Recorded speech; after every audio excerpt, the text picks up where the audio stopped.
राहुल गांधी जी जिस हिसाब से चल रहे हैं वो अति पिछड़ों की बात कर रहे हैं, महिलाओं की बात कर रहे हैं, दलितों की बात कर रहे हैं। और गहलोर में और ईबीसी कार्यक्रम जो हुआ राजगीर, उससे भाजपा के लोग अननेसेसरी घबरा गए हैं। समझिए कि एक डर है उनके मन में कि राहुल गांधी जी उस वोट बैंक पर राजनीति नहीं करते, उस समाज की बात कर रहे हैं। हम जात पात धर्म से उठकर शिक्षा को आगे बढ़ाएंगे। जिस तरह से मगध में सेंट्रल यूनिवर्सिटी बना, हम IIM बना, हम कोशिश करें कि हमारे क्षेत्र में IIT भी हमारे मगध में बने।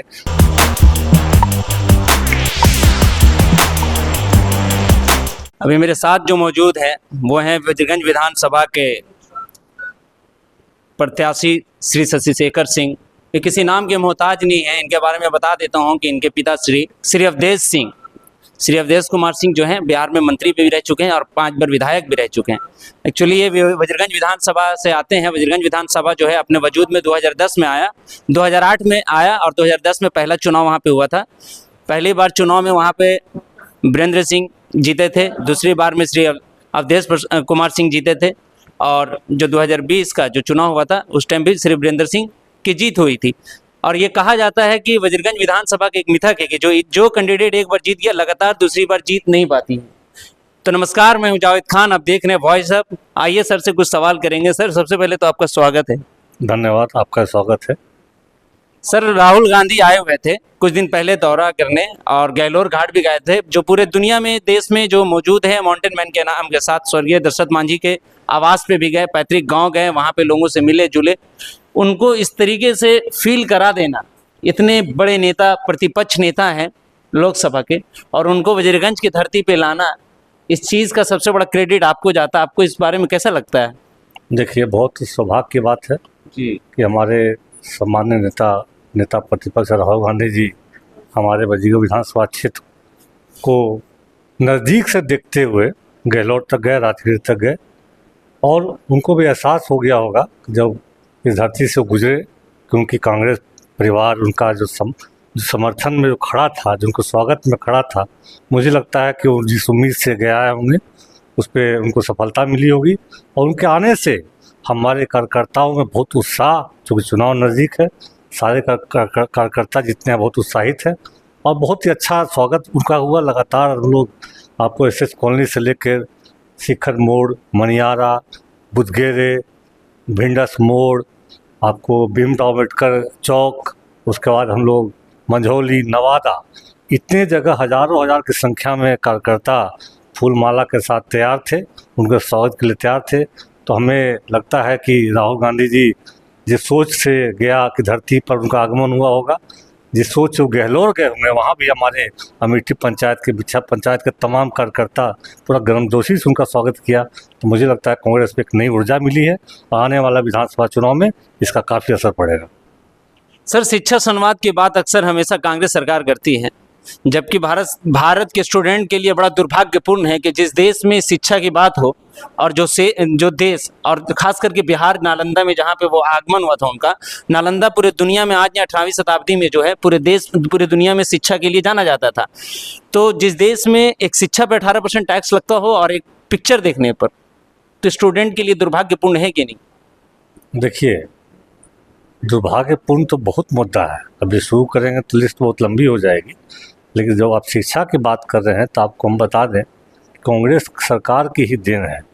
जब मैं छोटा था, मैं नौकरी करता था, हमारे मानव संसाधन मंत्री श्री अर्जुन सिंह जी हुआ करते थे। अर्जुन सिंह जी से हम लोगों ने गया में सेंट्रल यूनिवर्सिटी लाया, उस ज़माने में आंदोलन करके टिकारी में, जो आज सेंट्रल यूनिवर्सिटी का जो न्यूज़ देख रहे हैं, जो कि कहते हैं मुख्यमंत्री ने दिया, अर्जुन सिंह जी का उसी समय स्वीकृति हो गई थी। सर्व शिक्षा अभियान किसका देन है? सर्व शिक्षा अभियान अर्जुन सिंह जी HRD मिनिस्टर 10 साल थे। लगातार शिक्षा को लेकर कांग्रेस कभी भी जात पात का राजनीति नहीं करती है।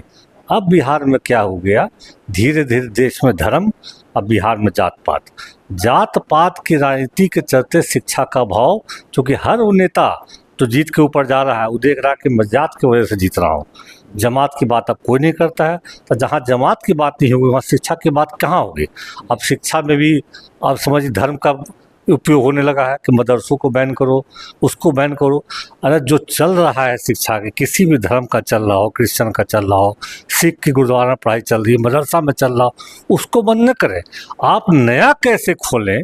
पंचायत में आज भी प्राथमिक विद्यालय की कमी है। मध्य विद्यालय में तमाम हर दिन मेरे पास शिकायत आती है कि वहाँ शिक्षक कमी है। तो जो सरकारी शिक्षक में आप इतना बड़ा आप भर्ती निकालते हैं, कहते हैं कि हमने लगा दिया है कि हर में आपको बिना अंगूठा लगाए नहीं जा सकते, उसके बाद भी आज शिक्षा का अभाव लोगों में है। शिक्षा के प्रति लोग प्राइवेट स्कूल में ज़्यादा जा रहे हैं। तो सरकार की कहीं न कहीं कुछ कमी है, इस कमी को उनको दूर करना पड़ेगा। राजनीति अलग चीज़ है, राजनीति को अलग रखें और शिक्षा को अलग रखें। राहुल गांधी का यही सोच था कि हमने यहाँ वजीगंज विधानसभा क्षेत्र में, वजीगंज मुख्यालय में, हमने हमारे राष्ट्रीय महिला अध्यक्षा अलका लांबा के नेतृत्व में ये कार्यक्रम किया था। तो उस शिक्षा न्याय संवाद ही उसका नाम रखा था। तो शिक्षा न्याय संवाद का अर्थ था कि हम तमाम लोग से बोलना चाहते हैं कि शिक्षा के प्रति कांग्रेस परिवार, कांग्रेस सरकार पूरी समर्पित है। हम जात पात धर्म से उठकर शिक्षा को आगे बढ़ाएंगे। जिस तरह से मगध में सेंट्रल यूनिवर्सिटी बना, हम IIM बना, हम कोशिश करें कि हमारे क्षेत्र में IIT भी हमारे मगध में बने। मगध विश्वविद्यालय एक समझिए एक धरोहर है। मगध विश्वविद्यालय से ही टूटकर आज तमाम विश्वविद्यालय बने हुए हैं। उस मगध विश्वविद्यालय में आज स्टूडेंट स्ट्राइक पर बैठते हैं कि समय पर उनको डिग्री नहीं मिल रही है, समय पर उनका ग्रेजुएशन पूरा नहीं हो रहा है, PG में उनका एडमिशन में दिक्कत हो रही है। तो ये तो बुनियादी सवाल है, तो लंबा लिस्ट है, उतना नहीं बोलेंगे, बस इतना जरूर कहेंगे कि सरकार शिक्षा के प्रति संवेदनशील नहीं है। सर आखिरी सवाल आपसे, अभी देखते होंगे आप कि डोमिसाइल को लेकर बड़ा आंदोलन चलता है स्टूडेंट के बीच में। सबसे पहले मैं अपने दर्शकों को बता दूं कि डोमिसाइल वो चीज़ें हैं कि सरकार ने डोमिसाइल हटा दिया है कि भाई अब सरकार जो है बिहार में जितने भी सरकारी नौकरियां आएंगे, हर स्टेट के लोग जो है उसमें फॉर्म फिलअप कर सकता है और एग्ज़ाम दे सकता है। और पहले डोमिसाइल लागू होने से ये होता था कि बिहार के लोगों को ज़्यादा प्रायोरिटी मिलता था। अब जो है स्टूडेंट इसको लेकर बड़ा मांग उठ रहा है। तो क्या कांग्रेस की सरकार अगर आती है तो डोमिसाइल फिर से लागू होगा? क्योंकि स्टूडेंट लोग में बहुत ज़्यादा आक्रोश है इन चीज़ों को लेकर कि भाई 76 से 77% बाहरी लोगों को नौकरी हो जा रही है और जो यहाँ के लोग हैं वो बेरोजगार बैठे हुए हैं, डिग्री लेके, नॉलेज लेके, और लोग बैठे हुए हैं। देखिए, यहाँ का मुखिया मानसिक रूप से लगता बीमार हो गए हैं। किसी राज्य में आप चले जाइए, ऐसा कोई नीति नहीं है।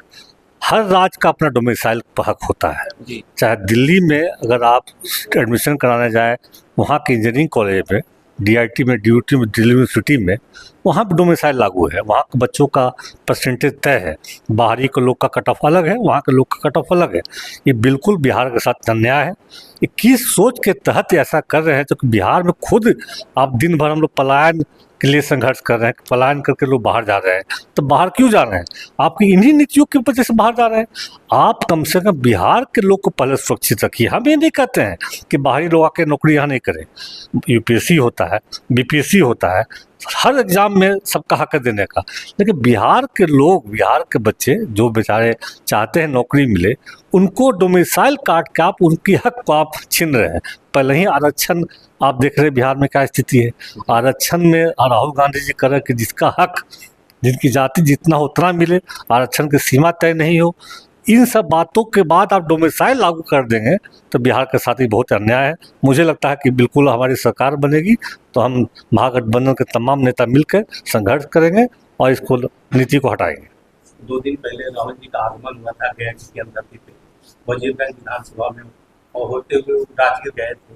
उस दौरान गहलोर में जो घटनाएं घटी है उस पर आपकी किस नजरिए से? देखिए, घटना कुछ घटी नहीं।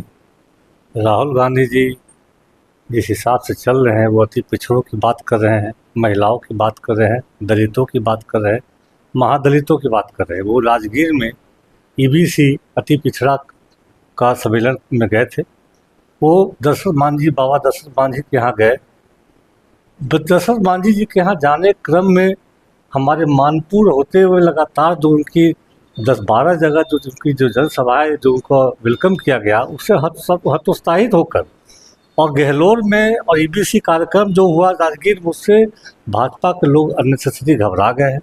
अब बताइए, टॉयलेट की बात करके राष्ट्रीय नेता ट्वीट करेंगे, और टॉयलेट तो सब जानता है कि जहाँ भी VIP जाते हैं, पूर्व प्रधानमंत्री हो, मुख्यमंत्री हो, माननीय मंत्री हो, अगर किसी भी कार्यक्रम स्थल में जाते हैं पंचायत में, तो वहाँ वीआईपी टॉयलेट बनता है, तब बनने के बाद टॉयलेट उठ के चला जाता है।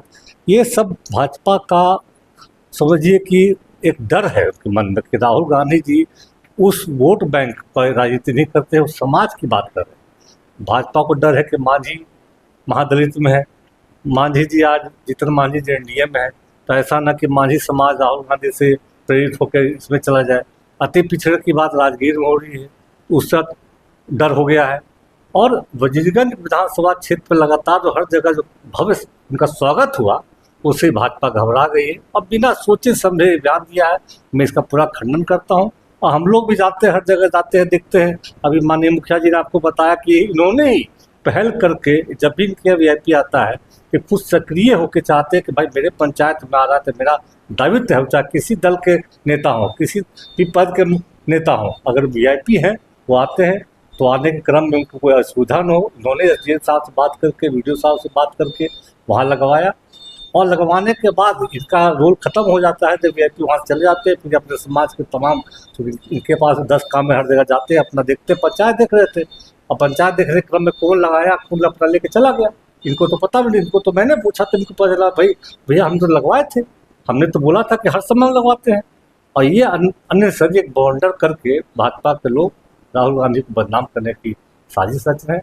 इसका मैं पूर्ण रूप खंडन करता हूँ। कुछ ही महीने पहले चुनाव भी आने वाला है, कहीं ऐसा तो नहीं कि इनका लोकप्रियता देख के भाजपा डर गई हो? लगता तो ही है।